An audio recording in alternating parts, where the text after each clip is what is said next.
Welcome করতেছি নতুন আরও একটা ব্লগে। আপনারা দেখেন যে প্রচুর পরিমাণে বালি জমা হচ্ছে। একটা নদী পার হয়ে একটা নৌকা থেকে নামলাম, এখন আবার এইখান থেকে আরেকটা নৌকায় উঠতে হবে। নৌকায় উঠে ওই পারে যেতে হবে, ওই যে গাছগুলো দেখা যাচ্ছে ওইখানে যেতে হবে।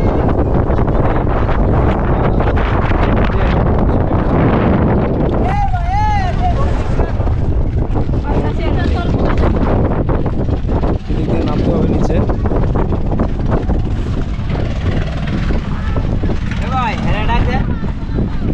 এই আসেন আসেন,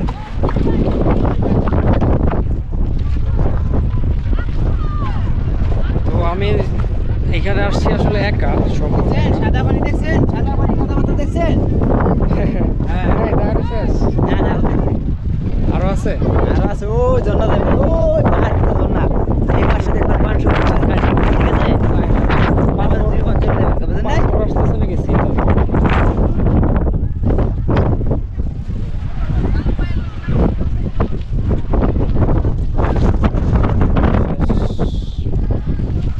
মানে এত পরিমাণে বালি জল হইতেছে, আমার চোখ দিয়ে আর ঢুকতেছে, মাথার চোট টুট পুরো মানে সারা গা হয়ে গেছে।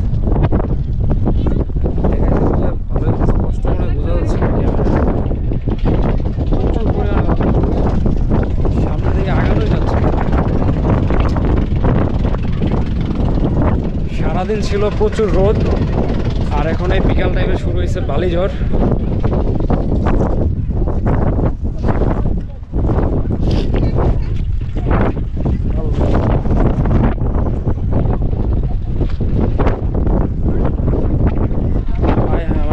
ভিতর পর্যন্ত বালি ঢুকে গেছে।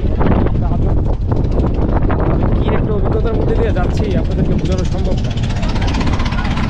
কানের ভেতর দিয়ে যাচ্ছে, আমি সানগ্লাস পরে আছি, বাট আমি তারপর তাকাইতে পারতেছি না। চোখ দিয়ে ঢুকতেছে, কান দিয়ে ঢুকছে। এই যে আমার গোসল না করা ছাড়া কোনো উপায় নেই।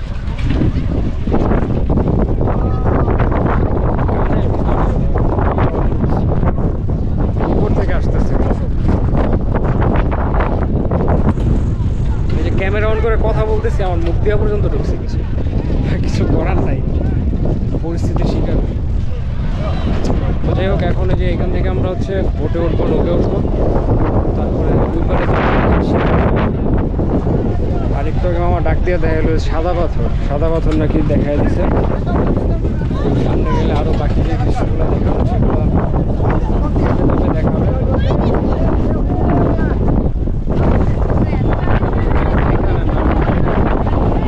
যার সাথে যাচ্ছে হচ্ছে সামনে যে লাল গেঞ্জি করা মামাটা,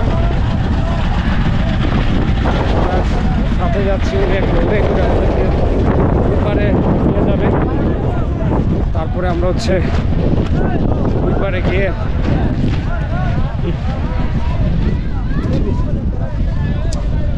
পারে গিয়ে হচ্ছে ঘাসিয়াপল্লির ভিতরে পান সুপারি বাগান, তারপরে হচ্ছে চা বাগান, মানে যতদূর যেতে পারি। এখন জানি না কতদূর যেতে পারবো। ঘড়িতে এখন বাজে হচ্ছে 3:13, আর এখনই আবহাওয়া হচ্ছে এরকম একটা পরিস্থিতি চলে গেছে, মানে অন্ধকার অন্ধকার ভাব, মেঘলা মেঘলা একটা ওয়েদার। 1টা, 1:30, 2টা, 2:30 পর্যন্ত প্রচুর রোদ ছিল। রোদের জন্য তাকানো যায় না যত্ন করে। হঠাৎ করে কি জানি হলো, বাতাস, আবহাওয়া চলে এরকম হয়ে গেছে, মরা হয়ে গেছে, মানে রোদ একবারে চলে গেছে। এখন এই পরিস্থিতি এখন আরও ভয়াবহ, মানে দুইটাই ভয়াবহ। এখন যে বালি জল হচ্ছে, সারা গা তো আমার বালি দিয়ে ভরছেই, কানের ভেতর ঢুকছে, চোখের ভিতর ঢুকছে, মুখের ভিতর ঢুকে গেছে বালি, বুঝতে পারছেন? তো এখন একটা বোটে উঠবো, দেখি আমরা কোনটাতে উঠতে পারি। তো আমি যেহেতু একা, আমি ওনাদের সাথে হচ্ছে মানে রিজার্ভে আসছি আর কি, ওনাদের সাথে অ্যাড হয়ে আমি যাচ্ছি। একা গেলে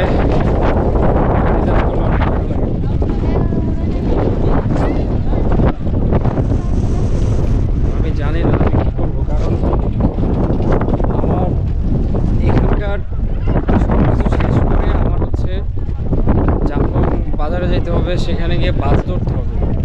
বাস ধরে আমার যাইতে হবে হচ্ছে সিলেট শহরে, ওই মাজারের ওইখানে দরগার দিকে ওইদিকে যাইতে হবে। ওইখানে গিয়ে আমার হোটেল না হয় না, কাঁধে ব্যাগ নিয়ে ঘুরতেছি সারাদিন। হোটেল নিতে হবে যদি আজকে স্টে করতে চাই, তো হোটেল নিয়ে থাকতে হবে। তারপরে আগামীকালকে যদি পারি সারাদিন ঘুরে যতটুকু পারি টিকিট কেটে আবার ঢাকার উদ্দেশ্যে রওনা দিতে হবে। তো আমি এগুলো চিন্তা করে আমি মানে হিসাব মিলাইতে পারতেছিলাম। মানে এখনও নৌকায় উঠতে পারি নাই, কখনোই বসে যাবো, যা যা দেখা যায় সব কিছু দেখবো। তারপরে দেখবো বালিচর শুরু হয়েছে, বৃষ্টি শুরু হয়ে যায়, মানে একদম গায়ে পড়ছে এরকম নেমে আমি একদম হোটেল পাইছি। এখন মনে হয় ভুল বলা যায় না, বৃষ্টি হতে পারে, এগুলো জানি না, দেখা যাক কী হয়। তো নৌকায় উঠে আমি আবার ক্যামেরা অন করতেছি আপাতত। সো একটু ওয়েট করেন।